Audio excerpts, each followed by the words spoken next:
Hablaremos hoy, disculpen ustedes, de prostitutas en la India clásica.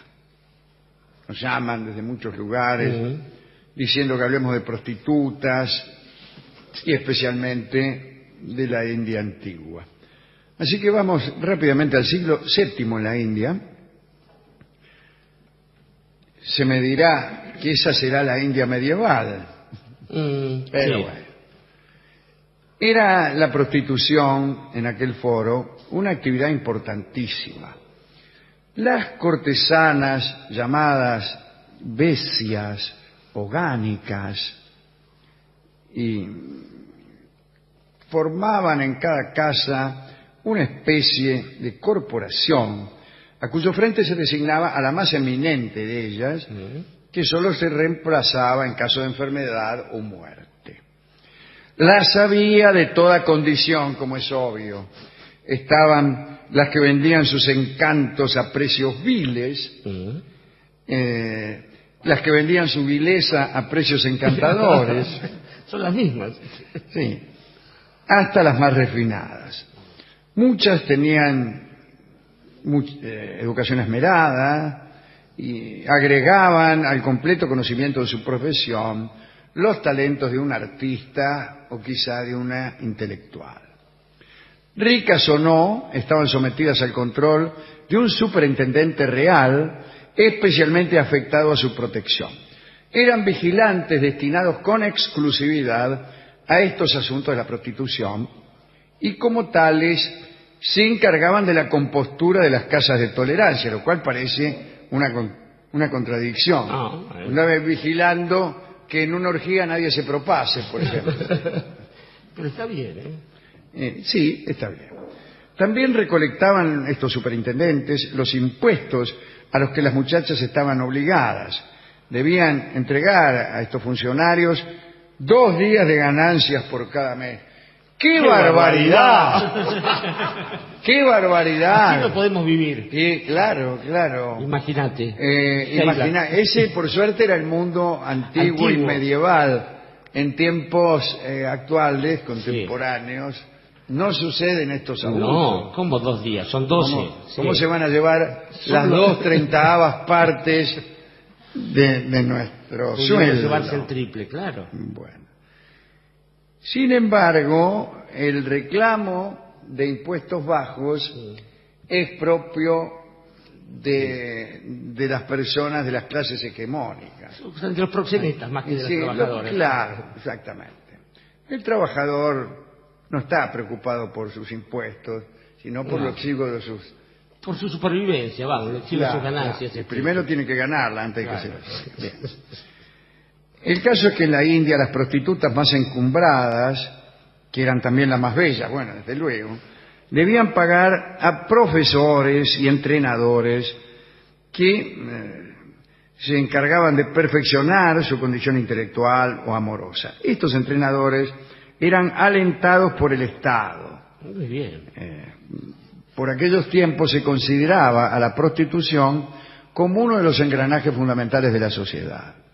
Fuera de las casas, las prostitutas tomaban parte en excursiones, llevaban a los jóvenes de buenas familias a jardines y grutas, se alquilaban ellas como bailarinas o como ejecutantes de instrumentos musicales en las reuniones privadas e incluso en las recepciones que se daban con motivo del nacimiento de un hijo. No va a comparar con esta bien.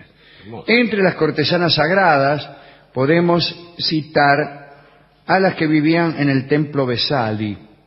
Vesali que no dice nada. Solo podían acercarse a los hombres a través de sus cantos, de sus canciones, sería mejor decir. Sí. Claro.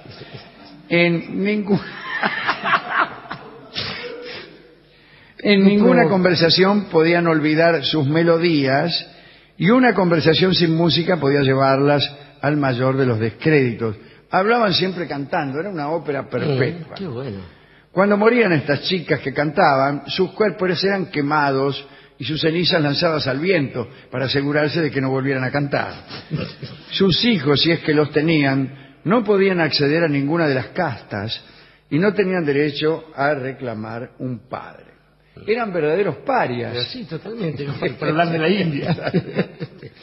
En estas casas el precio se fijaba por anticipado a la entrada. Sí, porque hay muchos que después salían rajando. Sí, o te cantaban el fiado. No, primero pagá y después conversamos. Curiosamente, este precio variaba según la estación del año, pero no sabemos cuál era la más cara. Uno conjetura que puede ser el verano, por el calor, pero bueno. La mitad de la suma pagada se entregaba a la prostituta y la otra mitad se utilizaba para pagar cierta vestimenta indispensable para estar en esos lugares. Los muchachos más encumbrados buscaban entre las cortesanas más cultas. Por ejemplo, a las que sobresalían en las 64 artes, que eran todas la misma, ¿no? La lista de estas artes aparece justamente en el Kama Sutra. Algo sorprendente en la diversidad, pero que corresponde a todo lo que debía saber una mujer culta. Desde las bellas artes hasta la farmacia, la mineralogía, prácticas mágicas, ilusionismo, hechizos, preparación de golosinas y helados, perfumes y cosméticos. Todo eso, después de todo, forma parte de la misma ciencia que es la seducción. Las cortesanas elegidas por los jóvenes ricos eran separadas del resto de sus compañeras y vivían con mucho lujo, rodeadas de criadas, en casas que les regalaban sus amantes, y para no verse incomodadas, debían mostrarse generosas con la clase dominante y hacerles frecuentes donaciones. Cuenta el cronista que en muchos casos el trato con aquellas cortesanas era peligroso. Eran, a pesar de tener buenas relaciones con los poderosos, también amigas de ladrones, de atorrantes, jugadores, sinvergüenzas, etc. Y muchas veces aquellas muchachas ayudaban a sus amigos inescrupulosos y les facilitaban procedimientos para afanar a los amantes poderosos que tenía. Esto no tenemos miedo de denunciarlo. Sin pelos Más que nada porque pasó mucho tiempo. 1500 años. Sí. Y tenemos como cierre de este informe la historia de una cortesana llamada Sasvati que hizo lo siguiente. Ella tenía un amante rico que era miembro del séquito del rey Harsha y se llamaba Parhaj. Repito, Parhaj, un amante rico. Pero ella no lo amaba, vio cómo es. Un día Sasvati vio que la guardia tomaba preso a un ladrón que había sido amante de ella, un amante muy atorrante, ¿no? Y quiso entonces evitar que se castigara a ese muchacho, porque en la India el suplicio para los ladrones era el empalamiento. Ay, se me pone la piel de gallina. Sasvati mandó entonces a una de sus sirvientas a casa del jefe de la guardia con la intención de corromperlo. Dice, andá y corrompeme al jefe de la guardia. Bueno, dice el cronista que hubo un regateo, pero que al final la cantidad de dinero ofertada no pudo imponerse a la dignidad del funcionario. Un poco más tarde, el jefe mismo de la guardia le sugirió a Sasvati que para liberar a su antiguo amante, además del pago de un dinero, necesitaba también a un condenado. Alguien que lo suplantara. Claro, lo importante no era la persona a ejecutar, sino que la ejecución se cumpliese. Entonces le dijo a Sasvati que se presentara a alguien con el dinero para liberar al ladrón y que también estuviera en condiciones de reemplazarlo. Sasvati pensó en utilizar al amante rico en una siniestra sustitución, ¿no? Y basó su estratagema en una omisión que hizo de algunos detalles. Cuando el amante fue a visitarla, Parhaj, ¿no? La encontró llorando, poco dispuesta a uniones carnales. Y entonces le preguntó qué cosa la entristecía, y ella le respondió que su hermano había sido atrapado y que sería empalado. Como el amante quería seguir disfrutando a Sarasvati, escuchó lo que ella le pidió. Ella le dijo que llevara al funcionario en persona una parte de sus riquezas para solventar la libertad del preso. Y Farhad aceptó hacerlo sin conocer toda la verdad. Claro. Entonces fue el tipo lo más campante, dice, buenas, soy el muchacho que viene a traer la guita de la plata del antiguo amante de esta chica, o del hermano de esta chica. El tipo creía que era el hermano, mirá vos. Entregó la guita y enseguida lo llevaron al lugar del suplicio y se cumplió la ejecución. Nadie oyó las protestas de Farhad que decían, no, debe haber algún error, chao. Pero el cronista cuenta que la propia Sarasvati cayó víctima del prisionero que había salvado. Bien hecho. Aquel hombre la abandonó y la dejó sin una moneda. Y dicen que ella pasó el resto de su vida buscando al ladrón que amaba. Esto último me parece un agregado posterior. Sí, muy posterior. Posterior, y que arruina todo. Moral ajena a toda la cultura hindú ¿Qué ahí. tiene esto? Ay, mirá, por hacer resulta que el tipo la abandonó. No, esto lo agregaron acá. En la radio. Los traductores de Villarruel lo agregó. Sí. Que siempre quiere una moraleja para darle un sentido legal a la sí. Y para que la gente se haga vegetariana. Sí.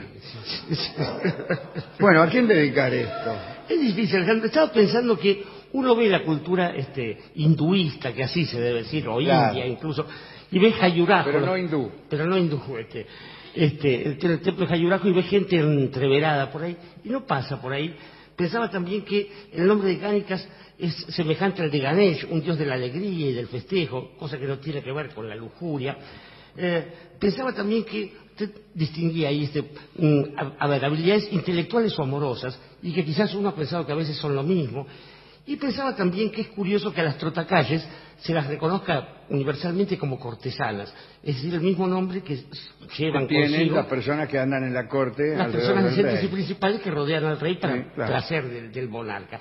Pero otra cosa que me impresionaba es pensar también que la multiplicidad de saberes de una etaira, de una muchacha de estas, la hacía algo así como la figura contraria a una profesional, que es aquella que se especializa en un solo saber.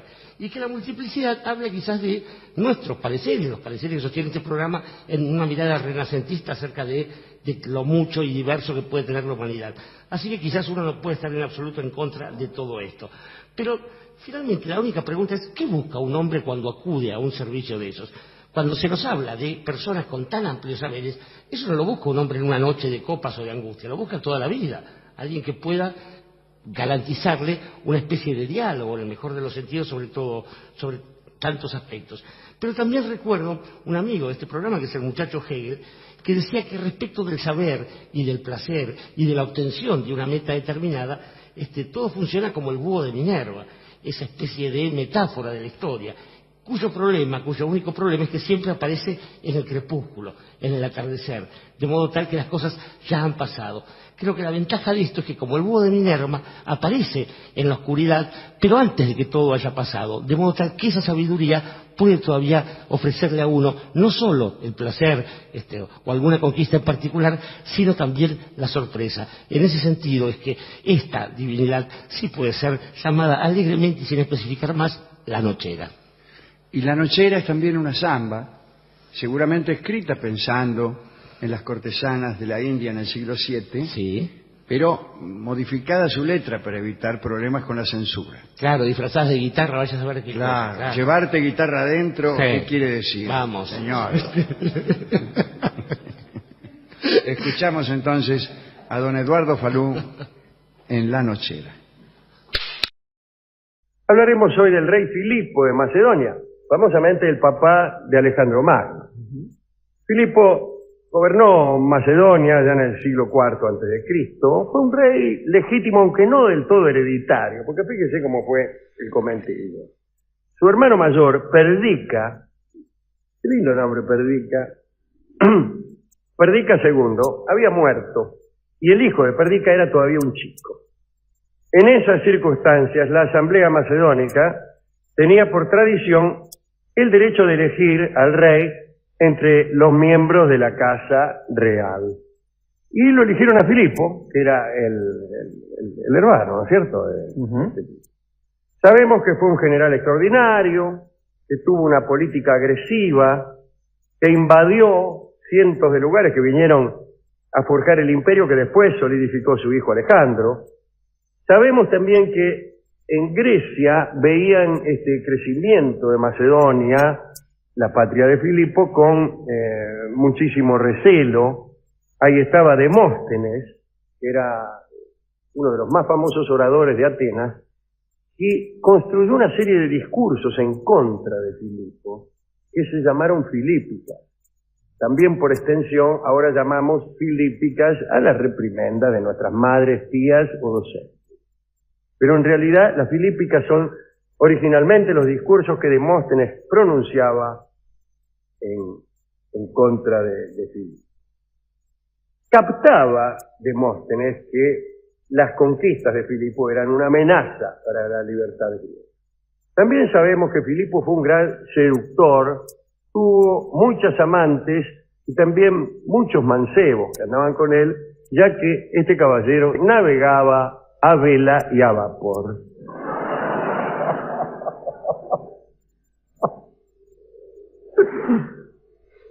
Pero antes de toda esta gesta de Filipo sucedió algo que en cierto modo signó su destino. Cuando Filipo era un príncipe, tenía 16 años, gobernaba todavía Perdicas, su hermano mayor, y firmó un tratado con Tebas, y como garantía del cumplimiento de ese tratado, tuvo que proporcionar un rehén a Tebas, un rehén que fuera de la familia real, y lo mandó a Filipo. En Tebas había una institución guerrera muy extraña, fundada por Pelópidas, se llamaba la Falange Sagrada. Era un cuerpo militar de élite, unos comandos, formados por parejas de amigos. Un grupo de élite formado por parejas de amigos que hacían el juramento de resistir o caer juntos.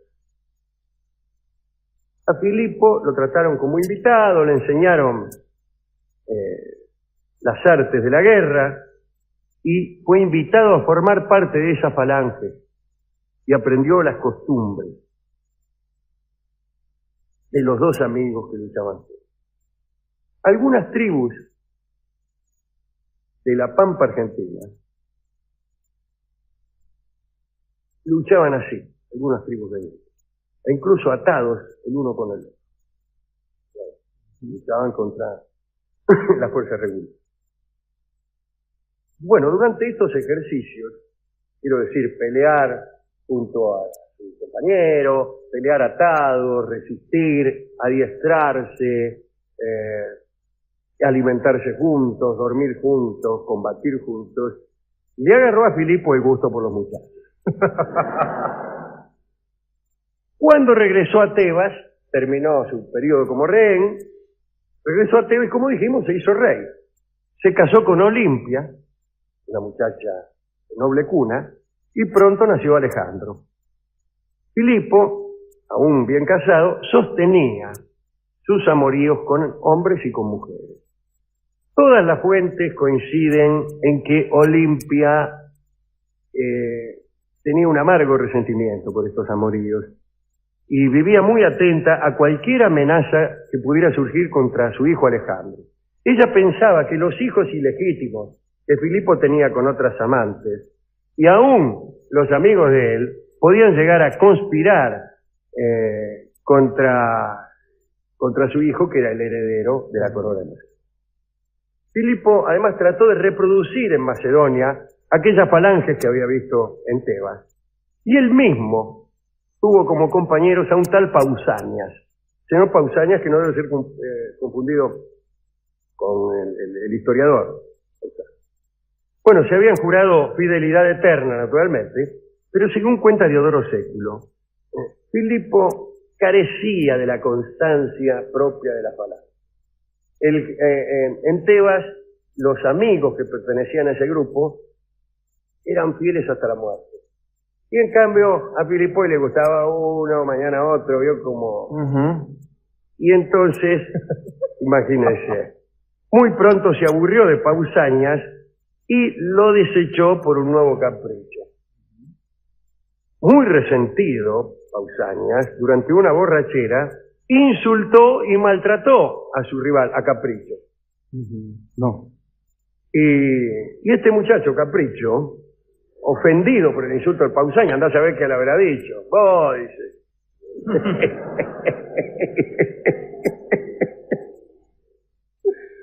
Y el otro se ofendió, imagínense. Y con eso, sí. Claro, y ofendido, se sacrificó. Dice, voy a hacer algo, dijo Capricho, de lo que todos hablarán. Es lo que hace siempre un enamorado resentido. Hace un acto de locura.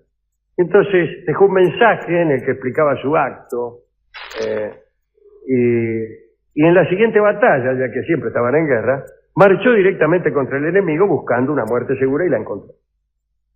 Otro noble llamado Ataro, que era pariente del finado Capricho, organizó un castigo para Pausanias, que después de todo era el causante de aquella muerte, ya que lo había insultado y el otro, para demostrarle quién era, se hizo matar. Y lo emborrachó a Pausanias en una fiesta y envió unos amigos a que lo golpearan. Dice, vayan y dénsela a Pausanias. Bueno, llegaron, lo fajaron.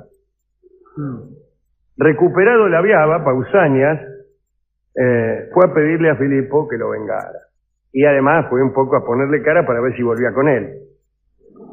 Filipo, sin embargo, rencoroso por la muerte de Capricho, se negó a ayudar a Pausanias. Dice, no, a mí que me importa, qué sé yo. Pero, como le dio un poco de lástima, lo nombró capitán de la guardia. Dice, mira, te voy a dar un puesto en la guardia y déjame en broma. Y Pausanias aceptó, ¿viste? Dice, más vale un puesto en la guardia y no perder un amigo. O algo así era.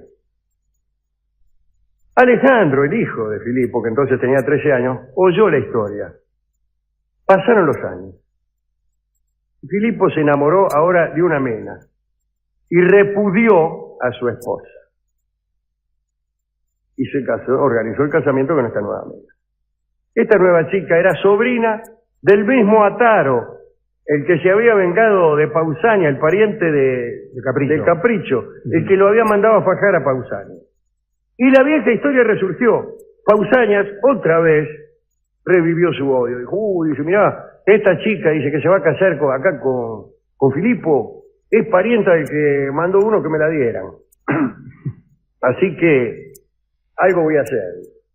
Bueno, Filipo había preparado una boda magnífica, invitó a huéspedes de alto rango, embajadores de toda Grecia.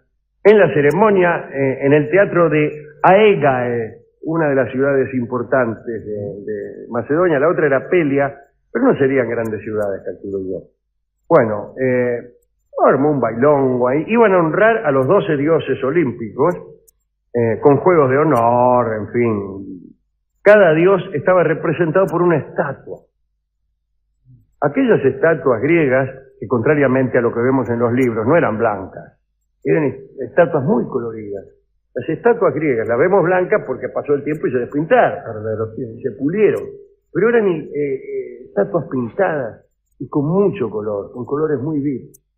Bueno, imagínense aquellas estatuas coloridas, y además a la de los 12 dioses principales agregó una más, Filipo, que era la de él. Y después de todo, aquel que garpa soy yo. Y Filipo pensó también que era el momento ideal aquel casorio para refutar la propaganda ateniense sobre su carácter tiránico. Tradicionalmente los déspotas se desplazaban rodeados, imagínense, de guardias. Cuando planificó su boda, Filipo dispuso que una vez llegado él al teatro donde era el bailongo, su guardia personal iba a quedarse en la puerta y él iba a entrar solo. Solito ahí, entre toda la gente, para demostrar que no tenía guardia y que no era tirano como todos dicen. Comienza la ceremonia, llega Filipo, deja la guardia en la puerta. ¿Y quién estaba en esa guardia? Pausanias, destilando su veneno, cocinando el guiso. el sancocho de la traición. Y entonces, haciéndose el logi, se escondió Pausanias atrás de una columna. Bueno, Filipo entró lo más canchero y cuando pasó cerca de la columna apareció Pausanias y le ensartó un cuchillo como churrasco de croto. Y después salió corriendo, cuenta Diodoro Século, y es muy gracioso, salió corriendo por un viñedo que estaba atrás del teatro. Imagínense cómo sería la ciudad, que atrás del teatro había un viñedo. Acá no hay un viñedo atrás de la ciudad. No. Salió ahí entre los yuyos con una gambeta y ya estaba por ponerse a salvo cuando tropezó con una cepa, el tallo enterrado de la vid, y lo alcanzaron. Y fue ejecutado Pausanias. Sucedió entonces que los jefes y los nobles se apiñaron en torno de Alejandro, el hijo de Filipo, y formaron una guardia que los trasladó a la ciudadela, y ese mismo día Alejandro se convirtió en rey de Macedonia. Y algunos han sospechado del propio Alejandro como conspirador en contra de su padre, y más todavía de Olimpia, la mamá de Alejandro. Pero en realidad acá Diodoro jura que ninguno de los dos tuvo que ver. Y esta es la historia que queríamos contar, la traición de Pausanias, y hemos querido dedicarla a todos los que son víctimas. La traición es una cosa interesante desde el punto de vista. Ahí tiene un asunto, la traición. Asunto para pensar esta noche, la traición. Y también quiero dedicárselo a Demóstenes, el orador ateniense, que se adiestraba para dar discursos porque era tartamudo. Había nacido tartamudo y entonces, como quería ser orador y lo consiguió, parece que se entrenaba poniéndose canto rodado en la boca y recitando la Constitución. ¿Cuál es el efecto del canto rodado en un tartamudo? Me temo que ninguno. No se conoce ningún otorrinolaringólogo en la actualidad que siga la receta de Demóstenes, ya que un tartamudo llena su boca de cantos rodados, sigue siéndolo.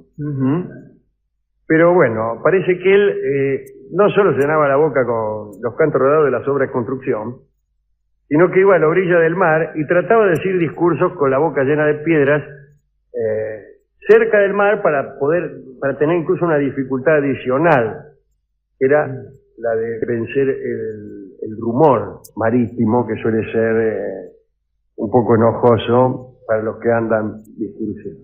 ¿Usted me permite, Alejandro? Sí. Creo que parece ser que la fidelidad es mejor que esto de ser variable en esto del amor, ¿no? Tiene como mejor prensa. Y yo me quedaba pensando cuando usted narraba esta historia, qué peligroso que puede llegar a ser el amor para toda la vida de alguien. Digo, cuando uno no tiene la fortuna o la casualidad, lo que fuere, de que al otro le pase lo mismo. El enamorado para toda la vida, el enamorado que tiene una fidelidad incorruptible, no tiene salvación. No tiene salvación y genera un rencor hacia el amado que lo abandona, que puede llevarlo al odio eterno. Está muy bien eso, está muy bien. Por eso, a veces el amor irrenunciable es más bien una desgracia que una bendición. Yo creo en el amor intenso, generoso, pero que puede cambiar de rumbo. Creo en las utopías, creo en la gente que sigue una estrella, pero también creo que hay que darse vuelta en cada esquina para ver si no es conveniente cambiar de estrella. Y no estoy hablando de quien no es fiel a una convicción, seguro. Estoy hablando de que algunos hoy siguen estrellas que ya se han apagado. Y cuando una estrella estalló y se apagó, hay que darse cuenta.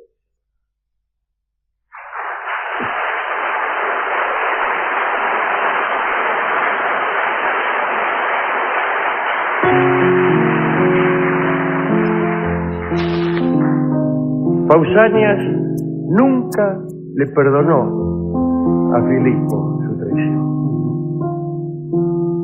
Solía ir a la orilla del mar A veces se encontraba incluso con Demóstenes. Y cantaba este tanguito que hemos cantado nosotros muchas veces, que se llama No te perdono más. Vivir así como hasta ser era la muerte. Vivir así enloquecido por quererte, por un minuto de besos que me daba, cuánto tributo de lágrimas pagaba. Vivir así en esta eterna desconfianza es vivir sin la esperanza de ser feliz. No te perdono más, te grita mi conciencia. No te perdono más, es esa mi sentencia. No te perdono más, cerré mi corazón, inútil es que llames, inútil es que clame de nuevo mi perdón. Por perdonar y perdonar tanta mentira, me vi enredado en la tormenta de tu vida. Fue milagroso alejarme de tu lado y regresar del sendero equivocado. Vuelvo otra vez a recorrer el buen camino que en ciego desatino dejé por vos. No te perdono más, te grita mi conciencia. No te perdono más, es esa mi sentencia. No te perdono más, cerré mi corazón, inútil es que sabes, inútil es que clames de nuevo mi perdón.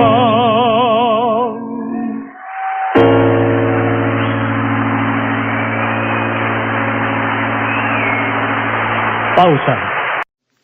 Vamos a hablar de los terrores del año 1000. Escalofriante. El pánico de la gente cuando se iba aproximando el año 1000, ya que pensaban, a partir de una cita del Apocalipsis, que en el año 1000 iba a terminar el mundo. La fin del mundo. El novelista y dramaturgo sueco, nuestro amigo Johan Strindberg, dice, leo a Strindberg, el año 999 llegaba a su fin y la humanidad vivía en medio de los mayores terrores. Claro que sí, amigos. Me equivoqué, eso no eran terrores. Qué bien que le estamos pasando en este crucero. Año 1000. Repito. Tu año. La humanidad vivía en medio de los mayores terrores. Ahí sí. Ahora quedó incluso más terrorífico. Más cargado, más fuerte. Ahora. En Roma y sus alrededores, la vida estaba paralizada. La tierra no se cultivaba. Las tiendas estaban cerradas y el comercio abandonado. Los ricos regalaban sus riquezas. Las iglesias permanecían abiertas día y noche. Y todos los días parecían ser días de holganza. Los hombres vestían sus mejores galas, pues deseaban recibir al Salvador de una manera digna. Ya no se temían los robos ni los engaños. No se reclamaban deudas. Hasta que por fin llegó la noche de San Silvestre, el último día del año, y los enemigos hasta entonces irreconciliables se daban la mano, el siervo con ese y el señor también con ese, se abrazaban con Z, llorando. Las campanas de la iglesia dieron la medianoche y tras unos minutos de estupor, viendo que nada sucedía, esas campanas repicaron alegremente. Sí. Chequearon la hora bien, ¿no? Porque y los fieles cantaron llorando de alegría. Qué suerte, Qué suerte que esta noche... Qué suerte. Sí.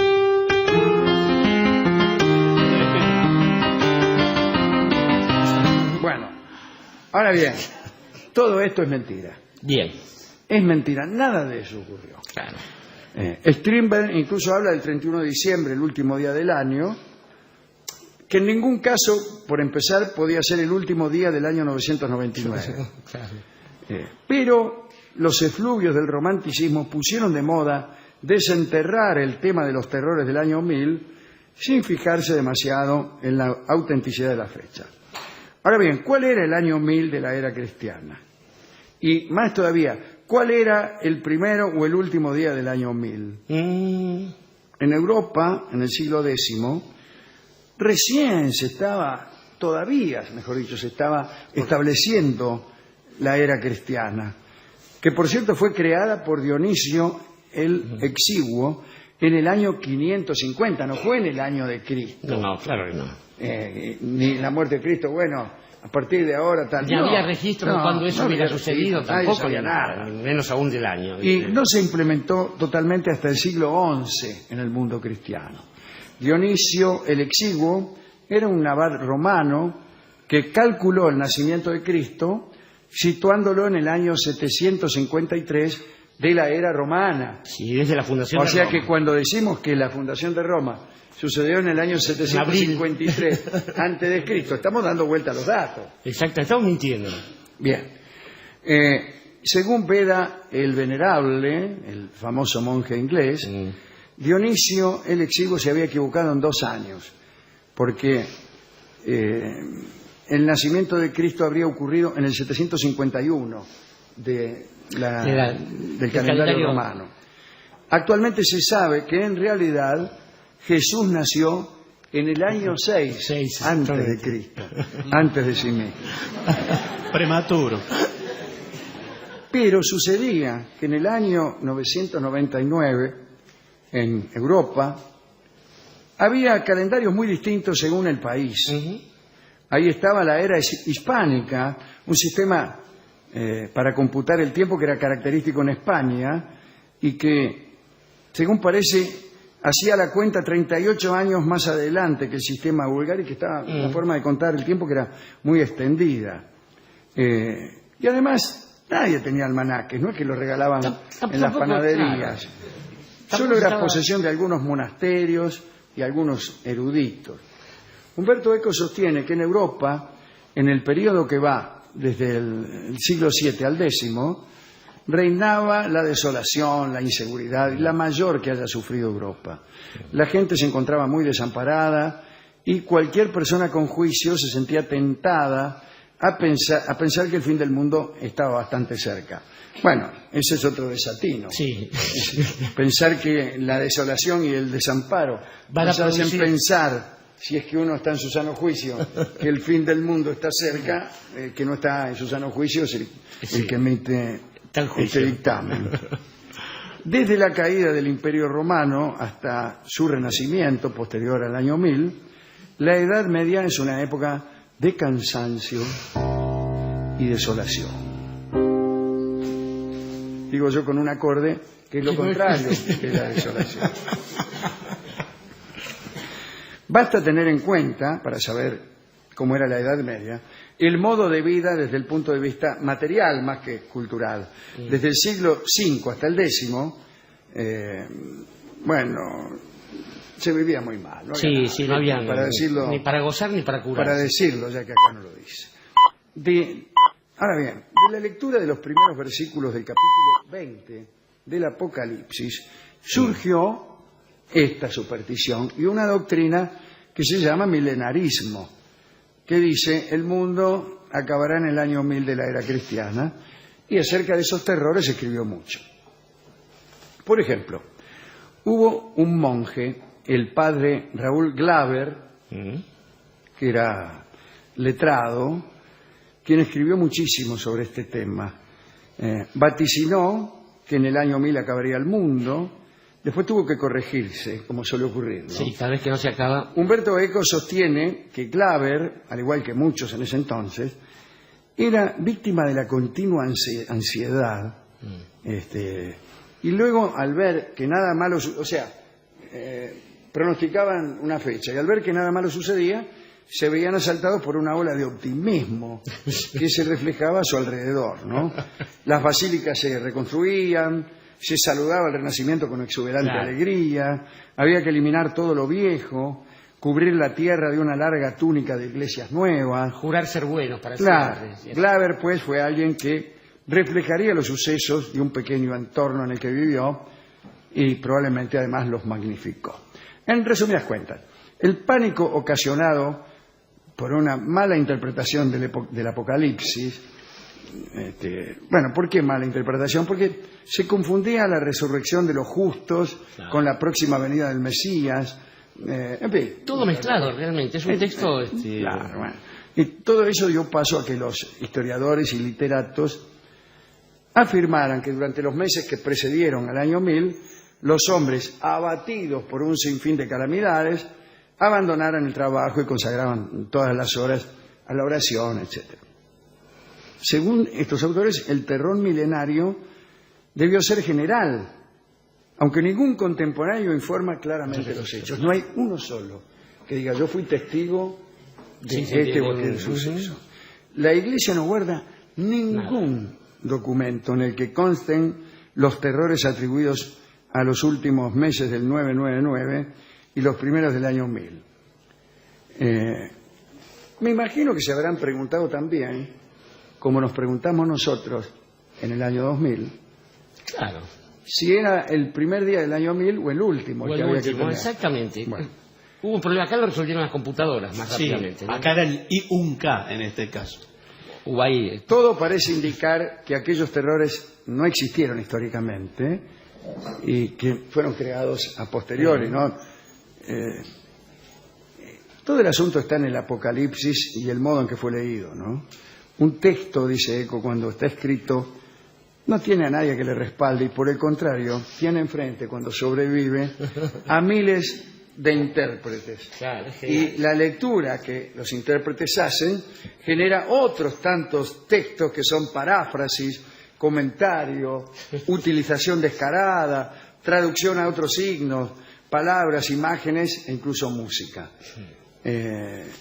Así que el Apocalipsis es una alegoría, pero no una metáfora, y todas las alegorías poseen una clave de lectura que es precisa, pero en este caso no sucedió. No, además es curioso que incluso en los primeros siglos, después de establecido algún comienzo para el cristianismo, no se haya reparado en el dato periodístico del Apocalipsis.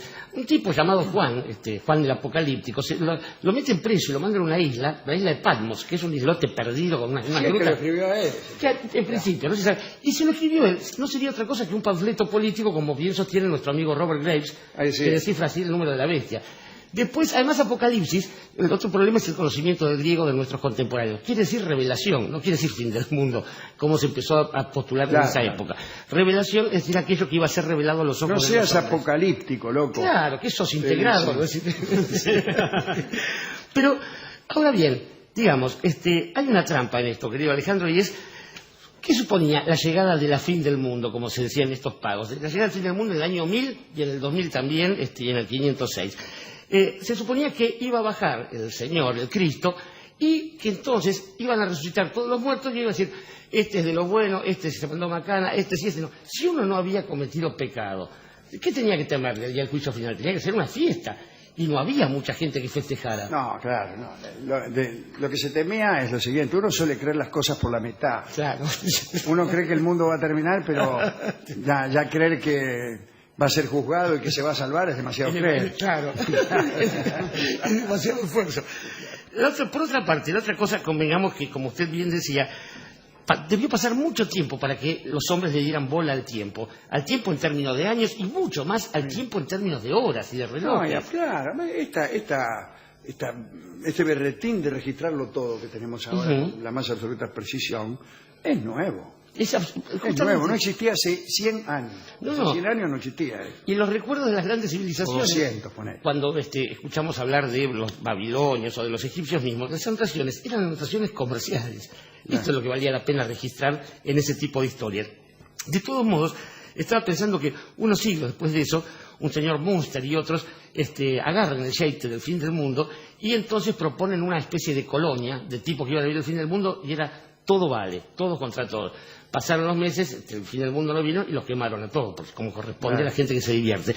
Pero pensaba en otra cosa, que acá mismo en la patria, el momento en que se estaba festejando, se preparaba la celebración del centenario, en 1910, hubo un rumor que hizo que mucha gente adquiriera ese pánico. El cometa Halley. Sin ir más lejos. Y hubo gente que incluso, una historia que siempre se cuenta, un pobre tipo en la Avenida de Mayo, que se le cayó la caja fuerte donde se iba a refugiar para que el planeta volara, se le cayó encima y lo partió el dios. Ese murió seguro. Mala suerte, porque sí, es una de las mejores ideas que he visto. Refugiarse en el interior de una caja fuerte para sobrevivir a la destrucción del mundo. Llevaba muestras gratis. Y finalmente, lo que digo es que cada vez que pasan estas cosas uno dice, bueno, gente preocupada por el cometa, cuando en realidad se veía acá ya el destino que se le preparaba a la patria, una patria hecha para poquitos, mientras muchos sufrían algo peor que el fin del mundo, que era esperar una promesa que nunca se cumplía.